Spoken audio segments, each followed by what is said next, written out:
Watch. Democrat lawmaker admits Biden was not running the country. He said maybe we should have asked questions. You think? You think you should ask some questions? Of course he wasn't running the country. We've been saying this over the years. We've been saying this through his entire presidency. We called it the shadow government, and y'all called us crazy conspiracy theorists. We was like Biden is not running the country. These we thought it could possibly, some names came up. Some people said it was Jill Biden really running things. Some people said it was Barack Obama really running things. But we all knew that he was a puppet, and there was a puppeteer. There was someone pulling his strings because he didn't have his mental acuity. He was not all there, so he couldn't handle the regular day-to-day stuff. He didn't have the energy to be the president of the United States. It was crazy. Everything was scripted. Whenever he did those, anytime he would talk, and with the film, they would film him talking and things like that. It was all scripted, come to find out. It was all a charade, just like we've been saying. And now the chickens have come home to roost, and the mainstream media is finally admitting what we so-called conspiracy theorists been saying over the past 4 years. So we're going to talk about it. We're going to play the clip. But before we get started, go ahead and hit that like button. Share this out so we can get this information out there. Subscribe if you're not already a subscriber, and hit that alarm bell so you know when I'm putting out new stuff. Also, check out my link tree in the description. It has a link to my Patreon. That's where I'll talk about things that I can't talk about here.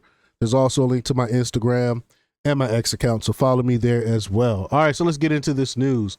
Now, this comes from the Gateway Pundit, and they report Democrat Rep. Ami Bera of California on Tuesday admitted that, quote, maybe we should have asked questions, and that he thinks maybe Joe Biden wasn't the one running the country during his presidency. Now, mind you, this is coming from a Democrat.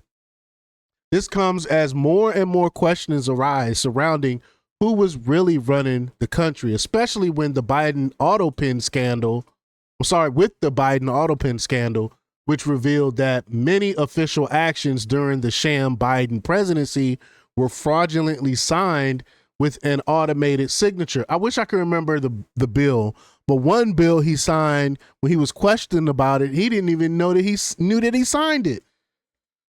But as the Gateway Pundit reported, Rep. Tim Burchett has alleged that staffers in Joe Biden's administration engaged in a, quote, cash for clemency scheme using an auto pen to issue pardons in exchange for financial payoffs.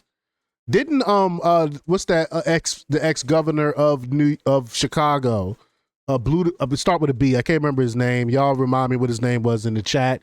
But he went to prison for this, and Trump pardoned him. So this is highly illegal for someone to do, to give cash for exchange for financial payoffs. I mean, pay cash for stuff like this, a scheme to get someone off. Because Blodevich, how you say his name? He was paying.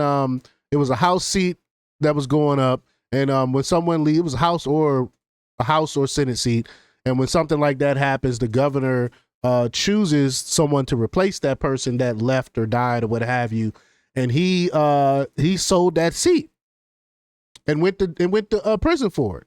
That I can't. I think his name was Blodevich, whatever. But I digress. But anyway, he alleged that staffers in Joe Biden's administration engaged in a cash for clemency scheme. So he paid people to get clemency.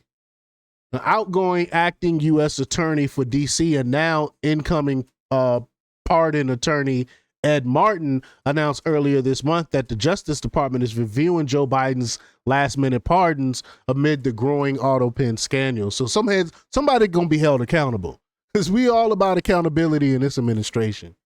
But President Trump recently said in a Fiery Truth social post that the auto pen conspirators, quote, stole the presidency of the United States and put us in great danger. He continued, "This is treason at the highest level.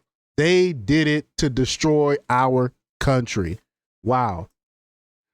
Leland Vidvert, host of News Nation on Balance, pointed out that Bear previously failed to acknowledge Biden's cognitive decline following the first presidential debate in June. Bear previously admitted that it, quote, was not a good debate performance. Still, he defended Biden in the post-debate interview, stating the president had a remarkable 3.5-year run. I think he's accomplished a lot. We've accomplished a lot. That's good for the country, he said. Vivert pressed him on how the Democrats need to atone for their dishonesty during Biden's term, and Barra admitted that in hindsight, Biden was in decline. And the whole country could see it even before the 2020 election. But Democrats are feigning ignorance and acting like they just noticed. He said, we all saw it, said Vivert, pointing out the countless times Biden wandered and on stage fell, got confused, and made absurd gaffes while speaking.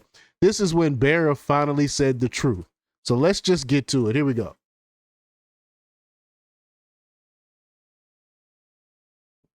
You, who I've always known to be a fair broker, after the Joe Biden debate, you're a doctor, and this is what you had to say about Joe Biden. Take a listen. Look, obviously Thursday night was not a good night. That was not a good debate performance. And the president's had a remarkable 3.5-year run. I think he's accomplished a lot. We've accomplished a lot that's good for the country. When Democrats are seen as acting in the interests of their party, not in the interests of the country, how do you have to atone for that for the American people to trust Democrats at all? So I think we passed significant legislation under the Biden administration. Now, did President Biden have health issues? Was he in decline? In hindsight, that's 2020. In hindsight, we all saw it. Right. No, but again, we passed significant legislation. We saw it on television in that debate. Obviously, folks started to come out, but we can't cover that up. We lost that election. That's on us. We've got to go to the American people and say, here's what we would do. If we're against what this big, beautiful bill is, we've got to say, here's how we would make your lives better. That's what we have to do. But don't you have to go back to the American people? And I say this because there was a lot of us who knew before the debate. You're a doctor. You watched him say in 2022, I have cancer. Maybe he actually did, but it was written off as a gaffe. You saw him talk to a dead congresswoman after watching a video about her in tribute to her. We all saw the reduced schedule. We all saw the short stairs on Air Force One. Right. A lot of people said, hey, look, that's what my mother went through in early onset dementia, on and on and on and on. In retrospect, don't you have to say to the American people, we screwed up by not acknowledging what everyone saw. We screwed up not putting the country first and putting party first. Right. I mean, again, I'd separate party. I look at the policy that we were able to pass, what we were able to do in the foreign. Hold on, before what do you mean you separate party? They literally put the party first by not telling the American people what was really going on and telling us what we were saying and what we were seeing wasn't true. Policy space, reestablishing alliances. We were doing a lot. Now, was that Joe Biden or was that the people around Joe Biden? Politburo? Yeah. No, I don't think that was the Politburo, but I think he had really strong folks around him. Now, yes, we can go back in hindsight and say maybe it wasn't the president that was doing this, and maybe we should have asked questions. Phillips did that, and kudos to Dean Phillips. He saw something that we didn't, and I think Dean deserves credit for it. Well, despicable. The Democrat Party is despicable, and they pretend like they're the party of law and order and truth and the average American citizen, the middle class, when in actuality they are the exact opposite of all of those things, and this proves it. But y'all let me know what y'all think about this. Leave y'all comments down below. Like, share, and subscribe, and check out jjthepsychotherapist.com for the latest in news. Until next time, peace.